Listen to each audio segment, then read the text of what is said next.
Olá, estamos de volta com o Senado agora. Depois de 2 dias de votação, a Câmara dos Deputados aprovou a medida provisória 664. A matéria, que precisa ser votada no Senado até 1º de junho para não perder a validade, vem com uma emenda que o governo não queria. A sessão para votar a medida provisória 664 foi agitada. O texto original mudava regras da pensão por morte e do auxílio-doença, mas a surpresa foi a aprovação de uma nova regra para o cálculo do fator previdenciário. O governo tentou derrubar a emenda, mas não conseguiu. 232 deputados votaram a favor e 210 foram contra. 10 deputados do PT apoiaram a nova regra. A poeira mal baixou na Câmara e o Senado já se manifesta sobre o assunto. O tema não é novidade no Congresso e o presidente do Senado lembrou que não é a primeira vez que a Casa debate o assunto. O senhor é a favor? Sou, como sempre fui. Eu sou a favor. Eu acho que delonga demasiadamente a aposentadoria dos trabalhadores e acho que, do ponto de vista do país, nós precisamos, sim, ter uma regra que possa substituir o fator previdenciário. O fator previdenciário está em vigor desde 1999. É uma conta que considera o tempo de contribuição e a expectativa de vida para calcular o valor da aposentadoria. Na prática, o fator previdenciário reduz o benefício das pessoas que começaram a trabalhar mais novas e se aposentam mais cedo. A emenda que a Câmara dos Deputados aprovou usa outra equação, bem mais simples. Os homens passam a receber o benefício integral se a soma da idade com a contribuição ao INSS der 95. Para as mulheres, idade mais contribuição tem que somar 85. Para professoras, o resultado deve ser 80. E para os professores, 90. O senador Paulo Paim, autor de um projeto para acabar com o fator previdenciário, comemorou. É uma proposta razoável. O fator cometeu todas as maldades que ele podia cometer. Não tem mais sentido nenhum nós não revogar e ter uma outra proposta alternativa. O governo é contra a mudança no fator agora, mas reconhece a dificuldade em manter a base unida quando se trata do assunto. A função do Planalto era de discutir isso no fórum. Isso saiu daquilo que se esperava e se projetava, inclusive com reunião na casa do presidente Michel Temer. Então agora nós vamos ter que reavaliar essa posição e verificar efetivamente qual é o posicionamento aqui no Senado. O presidente do Congresso Nacional, Renan Calheiros, almoçou com o ex-presidente Lula, com Delcídio do Amaral, líder do governo no Senado, e com o senador Edson Lobão nesta quinta-feira. No cardápio, o projeto que regulamenta a terceirização. O encontro foi na residência oficial. Lula saiu sem falar com a imprensa. O líder do governo no Senado, Delcídio Amaral, também participou da reunião. Durante 2 horas, eles conversaram sobre o projeto que regulamenta a terceirização no país. Ouvi as posições do presidente Lula, que tem conversado bastante com os movimentos sociais, com os empresários, e montar uma estratégia para efetivamente aprofundar esse debate e ouvindo todo mundo. Renan Calheiros convocou uma sessão temática para discutir a terceirização. O encontro no plenário do Senado está marcado para a próxima terça-feira, às 11 da manhã. A regulamentação dos terceirizados existentes, ela está sendo cobrada pela sociedade e por todos. Nós precisamos tirar esses trabalhadores e essas empresas dessa zona cinzenta da insegurança jurídica. Mas nós não podemos, em contrapartida, precarizar a nossa economia.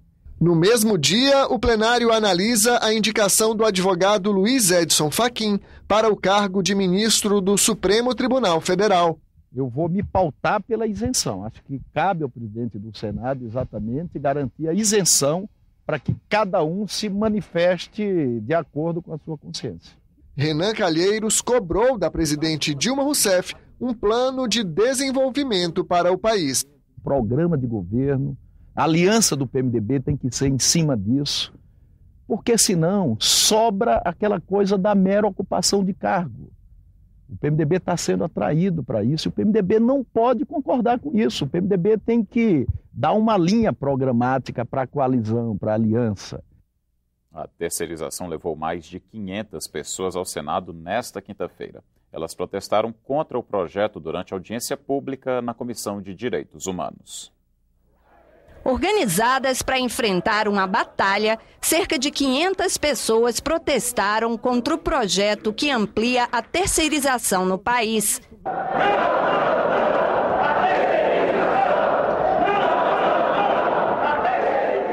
Advogados, procuradores, auditores fiscais, sindicalistas e trabalhadores participaram de audiência pública na Comissão de Direitos Humanos, que teve como tema a terceirização e o combate ao trabalho escravo. O projeto que regulamenta a terceirização é defendido pelos empresários por trazer segurança jurídica e redução de custos para as empresas. A proposta está em análise agora aqui no Senado. Ela foi aprovada em abril pelos deputados, depois de 11 anos de tramitação. A aprovação gerou protestos em todo o país. São muitos pontos polêmicos, mas o que recebe as maiores críticas é a possibilidade de uma empresa terceirizar todas as suas atividades, inclusive a principal. Isso pode significar o fim da CLT como nós a conhecemos, porque todas as relações serão triangulares, ou seja, sempre haverá uma empresa intermediária e nós vamos ter o absurdo de ter empresa sem nenhum empregado. Infelizmente, ainda hoje nós temos trabalho em condições análogas de escravo no Brasil e a incidência de terceirização de serviços nesses trabalhos em condições análogas de escravo é muito grande, em vários segmentos, tanto na área rural quanto na área urbana. Diversos segmentos econômicos comprovam isso, até porque o trabalhador terceirizado, infelizmente, e essa é a dura realidade, é tratado como descartável. E aí se ignora o valor social do trabalho das pessoas que laboram nessa área de serviços terceirizados, no mais das vezes, lamentavelmente, é essa a triste realidade, e se afronta, inclusive, a própria dignidade desses trabalhadores com afronta a princípios comezinhos, não apenas do direito do trabalho, mas dos direitos humanos como um todo. Terceirizar não é crime nem é pecado, entretanto, você tem que terceirizar com critérios, e o critério que você permite a terceirização em qualquer setor da empresa, isso aí realmente é uma precarização que nós combatemos. Para os participantes do evento, o texto aprovado pelos deputados não é bom. Ele regulamenta o trabalho terceirizado no setor privado, cria regras de sindicalização e prevê a responsabilidade solidária da empresa contratante nas obrigações trabalhistas da terceirizada. Mas ainda há muitos pontos que o senador Paulo Paim quer que sejam modificados. Esperamos que o Senado faça a sua parte, que é rejeitado da forma que está. Isso não quer dizer que a gente não possa aprovar um projeto que regulamente melhorando, assegurando ao terceirizado a responsabilidade solidária da empresa matriz, garantir os mesmos direitos seletistas do que é na CLT, que dos seletistas, os mesmos direitos da Constituição, os mesmos direitos quanto à segurança no trabalho, participar da CIPA, garantir, além da responsabilidade solidária, que a empresa matriz trate esse trabalhador da mesma forma que ele trata os trabalhadores da empresa, inclusive com isso, que eles possam participar da CIPA e do sindicato da empresa principal. A proposta que regulamenta a terceirização está na Comissão de Constituição e Justiça e vai ser analisada também em mais 2 colegiados. A CPI das próteses iniciou as audiências itinerantes em Porto Alegre. É que o maior número de vítimas da máfia se encontra na capital gaúcha. As investigações da comissão no estado vão levar 2 dias. Confira os detalhes na reportagem de Rafael Varela, da TV Assembleia do Rio Grande do Sul. O autor do pedido de instalação da CPI no Senado, o senador Magno Malta, do PR, coordenou a reunião na Assembleia Legislativa Gaúcha. O encontro contou com a participação de representantes do Ministério Público e Polícia Civil. Na avaliação do senador, os crimes relacionados a procedimentos médicos se assemelham àqueles cometidos por quadrilhas. Na verdade, essa ponta do iceberg apareceu aqui, dado ao volume movimentado, e eu diria a você que o que nós temos de posse hoje, essa movimentação dessa quadrilha, quase que eles vão empatar com o narcotráfico, daquilo que eles estão movimentando de dinheiro, em nome da saúde, da miséria, da desgraça, envolvendo empresários, envolvendo empresas e, infelizmente, envolvendo gente do judiciário. Então, nós vamos ter que fazer uma investigação muito séria. O Ministério da Saúde também enviou representante.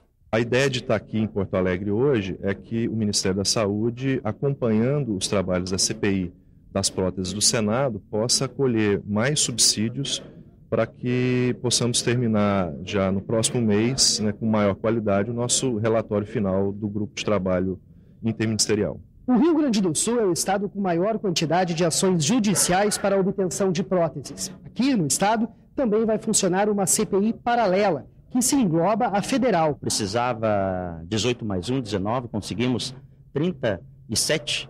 E é como eu estava falando, o Rio Grande do Sul ele está entre o quinto.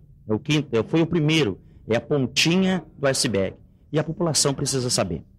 A população está carente de tantas coisas, que tem tanta corrupção que está acontecendo, né? E essa CPI agora foi instalada, nós protocolamos, agora está com o presidente Edson Brum, há uns 15 dias por aí, vai ser já resolvido isso aí.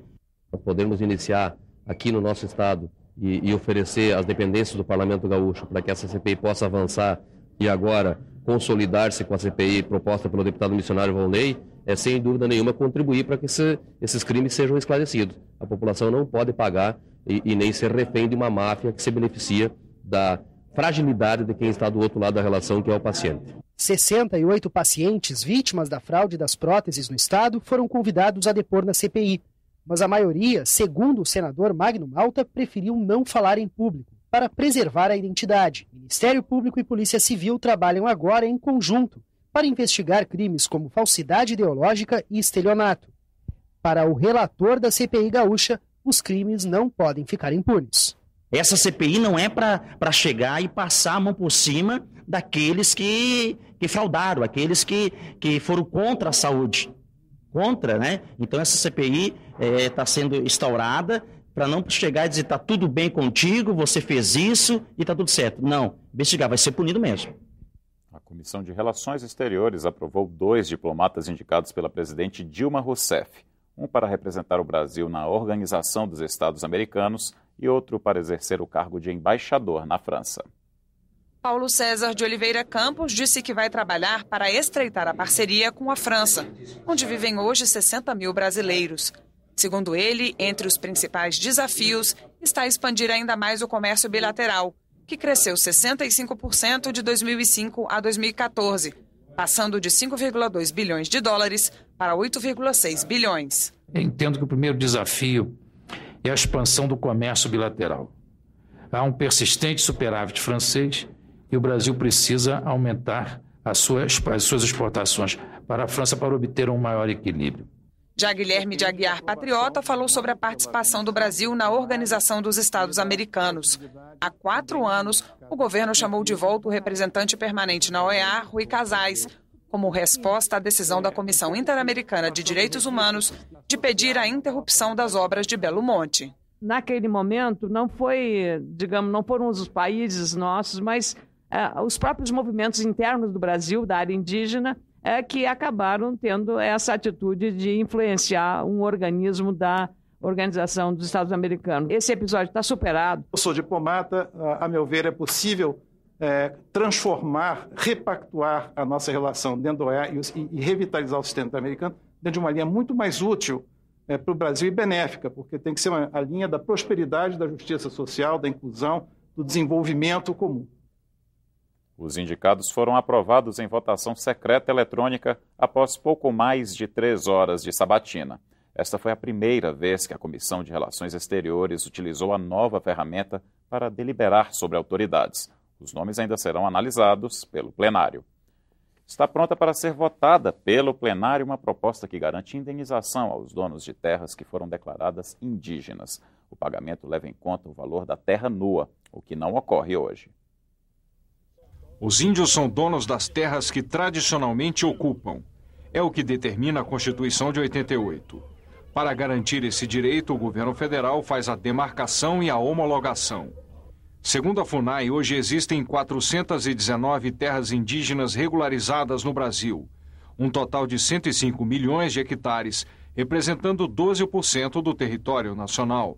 98% se concentram na Amazônia.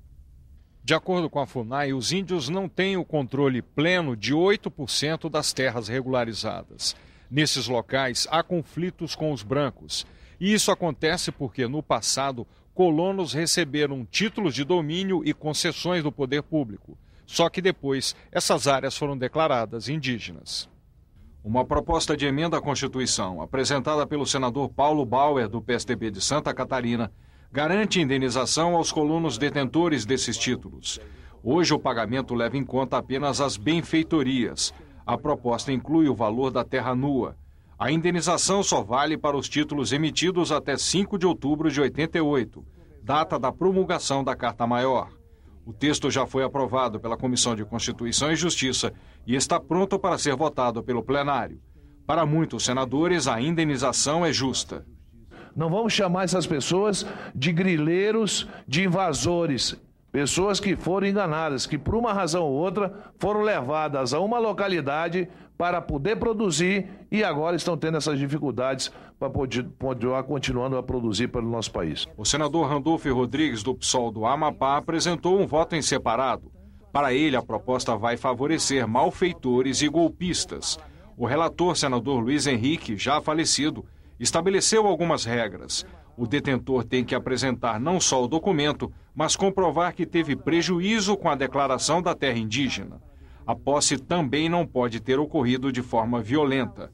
Para outros senadores da região amazônica, a proposta pode pacificar conflitos. Faz um reconhecimento que a pessoa foi para ali induzida pelo próprio Estado, paga-se o valor justo e a pessoa vai compreender que aquela terra ele pode comprar com aquele recurso, comprar uma outra propriedade. Essa lei ela vai trazer aí uma pacificação nessa zona de atrito que fica tempos, isso gera um questionamento jurídico muito grande, de ordem que não traz a paz para a questão. É necessário que o Estado arque com a responsabilidade que indenize aquelas pessoas de boa fé que ocuparam as terras. Isso aí é absolutamente necessário para que a gente possa demarcar e homologar os territórios indígenas que ainda estão pendentes.